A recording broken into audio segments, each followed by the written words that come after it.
Taurus, welcome to your reading. I'm Empress Rose. These are general readings, of course, so take what works, leave what doesn't. If you want to book a personal reading, you can by emailing me. The email's in the description. And we're starting with the Oracle decks for an intuitive vibe of where we're going, and then we'll move on to the Golden Tarot for a more traditional tarot spread. If I don't catch your storyline on this one, check your other major placements. All right, I'm looking for something from the Moonology and Mercure Light deck. Okay, what was that? That was sloppy. It's all over the floor here. Okay. But I do like it. It's so exciting, and now I'm bumping things, and these cards went on a little adventure. Oh, yes. Okay, well, first off, we've got Unbound, releasing soul patterns, contracts, and past lives. So past issues, maybe connections with people that are no longer beneficial for you. I don't want to say useful, because then it seems like our connections are about using other people, but and if you're no longer able to use them, then cut them out. But no, what we're talking about here is connections that are no longer beneficial and helpful to us. They are not part of where we're going. They're not part of our growth. So the people will still have value, but the connection to those people or to those situations may no longer be a growth pattern for us, part of a growth pattern that we'd like to develop, a direction we'd like to go in. So we're releasing patterns. Maybe we're releasing attachments to things that no longer are working for us. We might be releasing habits, breaking addictions, breaking out of contracts, right? All of that. This is sort of the Devil card. Or talking about releasing from those contracts or those addictions or those things that bind us and keep us in one spot and keep us from flowing the way our inner heart wants us to flow. So we're being released from something that maybe for a short time or maybe for a long time has kept us in a static situation. And we just have... So as we're releasing, what's really interesting is we have a lot of flying people here. We have this sort of, I want to say, I don't mean it badly, but it's an ungrounded energy. It's a released energy. It's a non-gravitational energy. There's some kind of lightness, right? As we're being unbound, we're sort of like rising, and there's a risingness, and I don't mean ungrounded like unstable or anything like that. I don't mean it like that. I just mean it like there's a rising energy here. There's a release. There's a lightness that comes in here after a period of having been sort of held back and held down. So we have leap, you go first, the universe will catch you. So this is actually sort of our Six of Swords.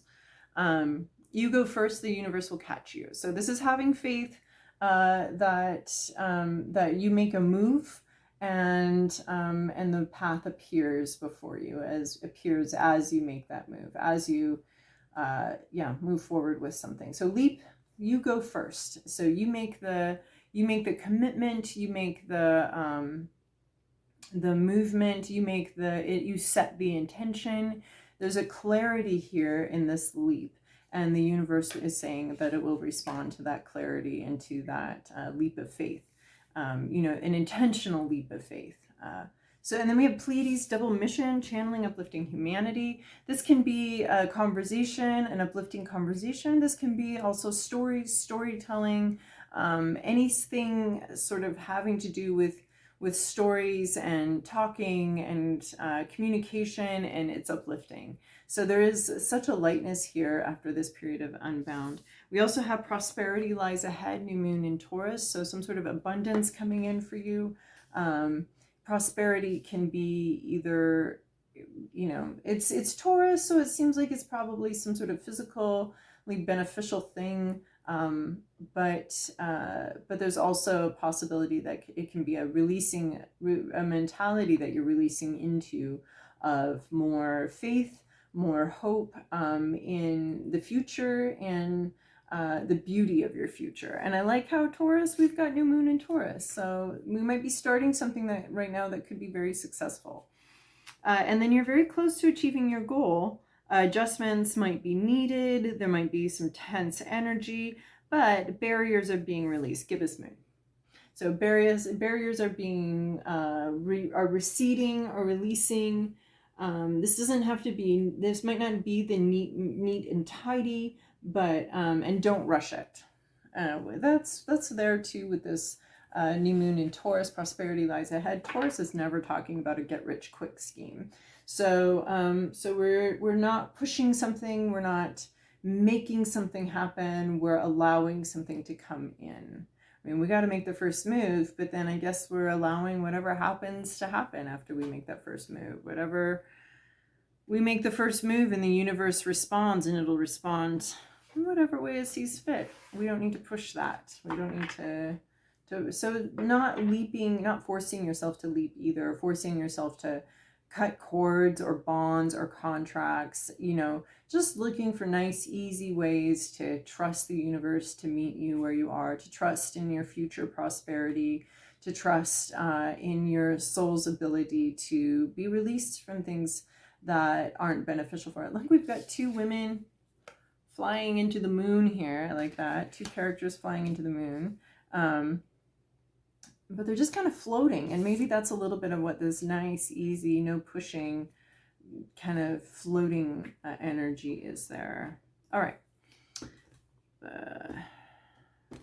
Golden Tarot for a traditional tarot spread. This is your past, your present, your inner landscape, what's at issue, your environment, to-do list, and possible outcome. All right, so I expect to see the moon in Moonology deck, obviously, but we've also got the moon here in the Work Your Light deck, and then we've got the moon card here. So there's emotions, feelings, subconscious issues, which could be what you're being released from or trying to, or at least effortlessly moving towards some sort of release of the subconscious issue. I like where the moon is. The moon's in your inner landscape anyway, so that's where the moon belongs. That's where the moon is. In your recent past, you've got the Lover's card. You've got choices and decisions between something that makes sense and something that you love. And there was a kind of a crucial point where you sort of had to make some sort of choice and decision. And I'm not saying either one is right or wrong. I mean, I kind of have the one I prefer or I think is better or healthier, which is the leap of faith into the thing that what you love, towards love, and something that you love and something that you that brings you to life, right? Because we're living beings, so we need to be moving towards things that make us come alive, right? It's maybe not always possible, but when it is, that's what we want to be doing. So the Lover's card has to do with the choice and has to do with how you're fueling your life, what drives you.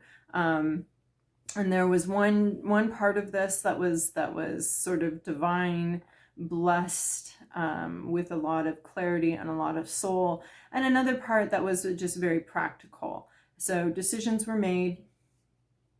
What did you decide there? It was a kind of a crucial moment, and you needed to make a decision whether you were going to go with your heart or your head here. I don't like viewing them as butting each other and here's my heart and here's my head and they're arguing, because the head really is here to help the heart thrive and figure out how to bring this this love and this passion into our lives and into our worlds, and the head's there to listen to that and figure out what to do with what the heart's telling us. But so the mind, terrible master, outstanding servant, right? We don't need to be, because the logic can, when we're obeying that versus this, that's all topsy-turvy. So, all right. And then in your current situation, we have Page of Cups. Surprising new feelings, a new emotional connection with somebody, or something. This could still be, right, we have a fish here, not a person, so this could be a thing, an emotional connection. Maybe you're very surprised at how you actually feel about something, right? And this choice and this decision, maybe the path that appealed to you here and didn't make sense, but made sense to your heart in a way that your mind was like, you've got to be kidding me. That's a little bit of where we continue on with this Page of Cups. The mind could easily be looking at this like, you've got to be kidding me. How did a fish end up in my wine cup?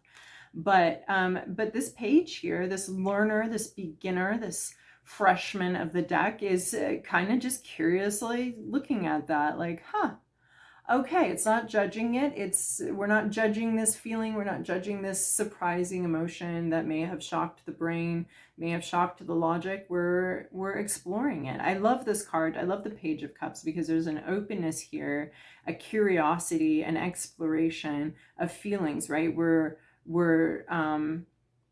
We are the detective of our feelings. We're asking, where did this fish come from? Why is it here? What does it have to say to me? So there's a curious exploration of some sort of emotional connection to something or someone, some sort of new emotional thing. And it's just the learning beginning stages of something, or the stages as if there's more. This might be all there is here, but there is a lot of curiosity about unexpected feelings and emotions. In your inner landscape, your hopes, your fears, we have the Moon card. So the Moon card talks about subconscious issues. We're always wanting to dig a little deeper into that shadow self, love all the parts of ourselves, even the parts that we initially start out hating or we were told to hate. Just working on that unconditional love for all those parts of ourselves and working through things. This always reminds me of a dreamscape. I don't know how we got like such a Salvador Dali looking thing out of a Renaissance deck, but it is. And we've got these sort of little inner critters, inner creeps a little bit that I'm reminded of that song, I'm a Creep, or I think it's just called Creep anyway. I'm a weirdo, all those little weird parts of ourselves, and looking at them and bringing to them some unconditional love, right? There's parts of ourselves that can be tamed and parts of ourselves that cannot be tamed. And I think you're looking at that and thinking about that. You might be worried about, is this a part of myself? Like, because we can change, right? And we're always changing. We can definitely change. But then there are these parts of ourselves that just seem intractable and where we're never going to be able to change them. I think, I don't know, maybe we can. So we work really hard. And it's just fascinating to come to that point where I think this is me. I think this is me. I don't think this part's changing. I don't think this part's going to budge.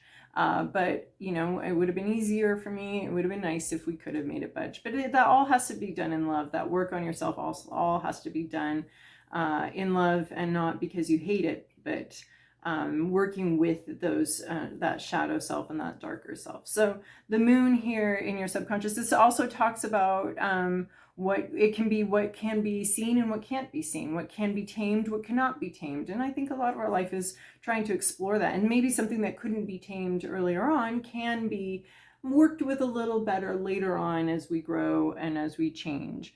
So that's always shifting. So there's, just like the Moon, there's always some sort of shifting sands here internally, subconsciously, about the tameable, the untameable, the knowable and the unknowable. So and then the Moon also talks about what can be revealed. I mean, that's all part of the same thing. What can be revealed and what can't be revealed. So this is the Moon card. What else is going to be on your inner landscape? Honestly, like, if I were to pick a card for the inner landscape, this is the card, the Moon card on your inner landscape. And then we've got also this unbound and this leaping. You may be having an intuition about heading towards some direction, and you might be, is this an intuitive thing, right? Or because you've got this surprising emotion, so you might be kind of wondering, like, you know, what depths did this surprising emotion come from? What's going on subconsciously that I'm having this surprising feeling here?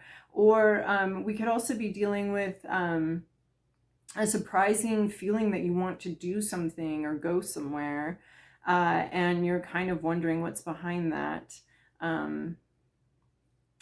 What's behind this nonsensical illogical desire? Is this intuition? Is this something you should be acting on? Or is this some sort of like issue, subconscious psychological issue to deal with? So in your, what's at issue here is Four of Swords. So Four of Swords can be reversed. So Four of Swords here, reversed could be illness, actual illness, not just a rest, not having paid attention to the signs and taken a rest, taken a break. This could be needing a break to the point where we start to damage ourselves in possibly our relationships or our work because we're not able to find that rejuvenation and that renewal. So having waited too long to take a break, so that there's a sense of it's not rest for recuperation. It's not rest for recuperation. It's rest. How do I want to? It's not resting to. So in the upright, the Four of Swords would be rest, right? Rest time out, recuperation. But in the reverse, we have like the lack of rest and has caused possibly some damage or some illness. It's weakened somebody here. It's weakened somebody to a point where the recovery period will take a little longer. So there might be a longer recovery period, a longer rest, a forced rest, one that was not chosen but was forced upon you. Not it's the nap you are being forced to take, not the nap you wanted to take. So again, talking about different stages of our lives and what's tameable and what's attractive at different stages of our lives.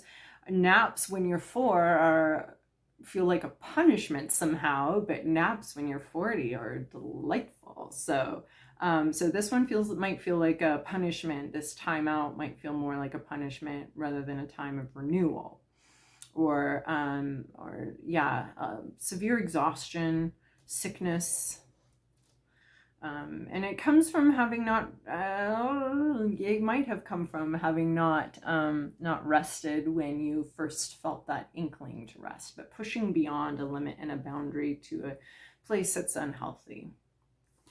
Oh, I wanted to see this one, and here he is. I was like, this is actually reminding me of this. 9 of Wands is the wounded warrior here. He keeps going. Your environment's not letting you take a rest. That's what I'm seeing. Like, you might be needing a rest. You might be needing a break. You might be in need of rejuvenation and replenishment, but the environment's not up for that.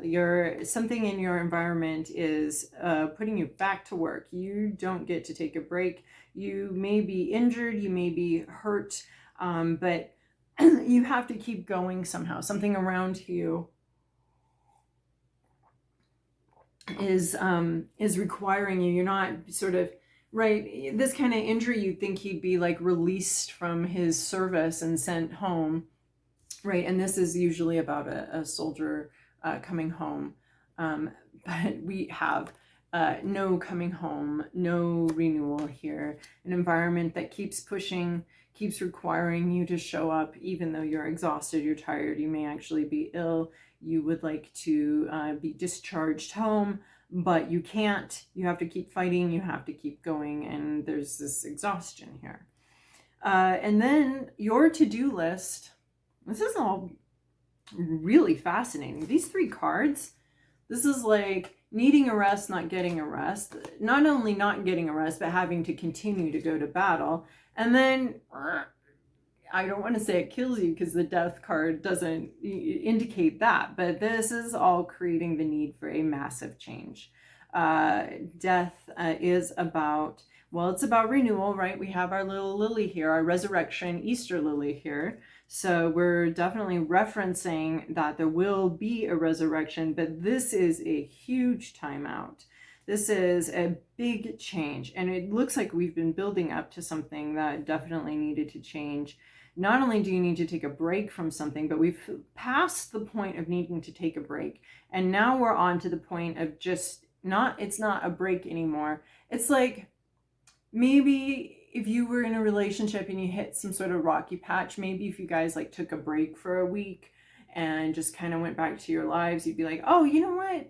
I really do enjoy this person, I'll come back. But some sort of situation, this is just a metaphor, but then some sort of situation is like, well, neither one of us have like money to go off our own separate ways for a week, you know, or neither of us can get time off work. So we have to keep staying together and keep being together, and then eventually break up because nobody ever got a break, nobody got any time. It wasn't that the intention wasn't there and that the need wasn't there and it wasn't seen, it was just not able to be taken advantage of. So this could be something about a work, a project, a relationship.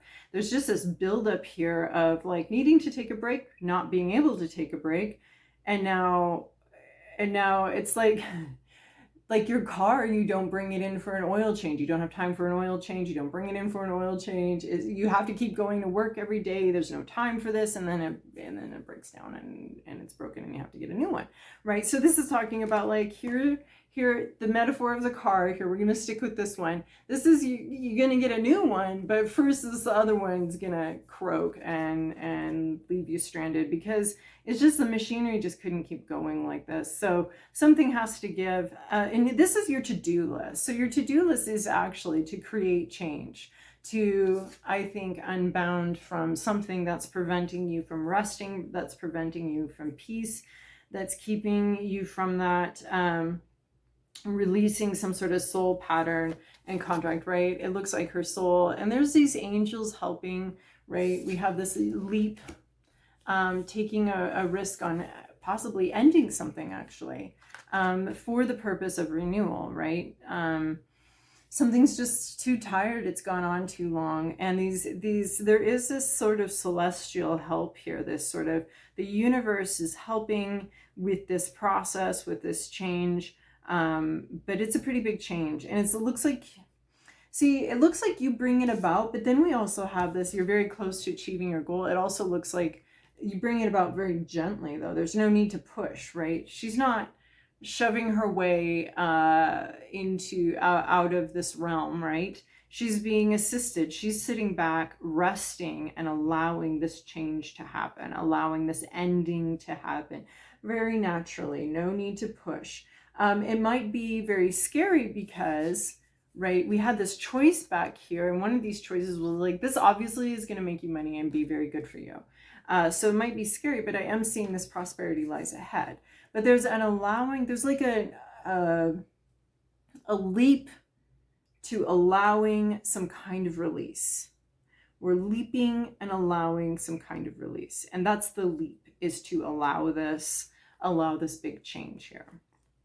And there's this renewal that comes in, right? There is renewal. We see this Easter lily, there's renewal, but there just has to be a change. So we're leaping into allowing a release of some kind. And then we have this Temperance card, where we're going. This is going to require some patience, some time. There's divine timing here. There's things just kind of got to get worked out here. There might be you might want to queue up for some divine messages, some synchronicities, some interesting things, but this is the flow of life. It's going to require some patience. It's going to take time to adjust. This is an adjustment period, right? So let's just go back to the metaphor of the breakup. Let's say we have a big breakup. We needed a small break that wasn't available. So then we end up pushing past our limits and needing a bigger break. And then, we adjust to being single again. We adjust to our new living situation. We adjust, and it'll take some time. So this is a bit to me like a warning of don't go running back. Once something ends, don't go running back to it. Allow yourself some time to just adjust to the new normal. You don't have to cling to the past. You don't have to continue to cling to this past situation. But there is going to be an adjustment period coming up. I feel like this prosperity lies ahead is like, this is for your benefit, right? Your new car or your new apartment or whatever, it's going to be, or your new emotional connection or whatever, it's going to be fine. There's renewal here. But first, we're going on this journey of release and ending. So, all right, Taurus, I hope that was helpful for you. Thank you so much for your likes and your subscribes and your comments.